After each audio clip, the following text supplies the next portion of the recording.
അങ്ങനെതാ ഞങ്ങൾ എല്ലാവരും കൂടി പാലക്കാട് നിന്ന് കോയമ്പത്തൂരേക്ക് പോവാണ്. രാവിലെ തന്നെ എണീറ്റ് കുളിച്ച് കുട്ടപ്പന്മാരും കുട്ടപ്പിമാരും ആയിട്ടുണ്ട് ഞങ്ങൾ.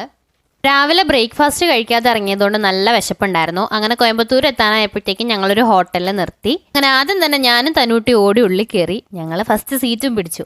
തന്നുവിനോട് ഞാൻ ഹായ് പറയുന്നുണ്ട്. അപ്പോൾ തന്നൂട്ടി ഹായ് പറയുന്നുണ്ട്. പക്ഷെ അവൾ ക്യാമറയിൽ നോക്കുന്നില്ല കേട്ടോ, വേറെ എവിടേക്കോ ആണ് അവളുടെ നോട്ടം. അങ്ങനെ താ ഞങ്ങളെല്ലാവരും കൈയൊക്കെ കഴുകി ഫുഡ് കഴിക്കാനിരുന്നു. ചിങ്കു അവിടെ വീഡിയോ എടുക്കുകയാണ് കേട്ടോ. എല്ലാവർക്കും നല്ല വിശപ്പുണ്ടായിരുന്നു. ഉണ്ണിയേട്ടനും ഫുഡിന് വേണ്ടി ഭയങ്കര വെയിറ്റിംഗ് ആയിരുന്നു. അങ്ങനെ ഉണ്ണിയേട്ടൻ ഓർഡർ ചെയ്തത് നെയ്ച്ചോറും ബീഫ് കറിയായിരുന്നു. നെയ്ച്ചോറ് കുഴപ്പമില്ലായിരുന്നു, പക്ഷെ ബീഫെന്ന് പറഞ്ഞാൽ അവർ എന്നത് വല്ല കാളയും വെച്ചുണ്ടാക്കിയ കറിയാന്ന് തോന്നുന്നു.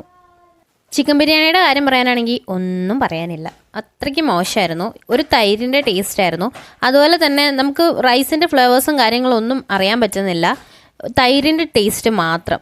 വിശപ്പ് മാറാനായിട്ട് കഴിക്കാന്നേ ഉള്ളൂ, അല്ലാണ്ട് അത്ര അടിപൊളി ടേസ്റ്റ്. കാര്യം പറഞ്ഞ് ഇതൊരു മലയാളീസ് നടത്തുന്ന ഹോട്ടലാണ്, എന്നിട്ടാണ് ഇത്രയും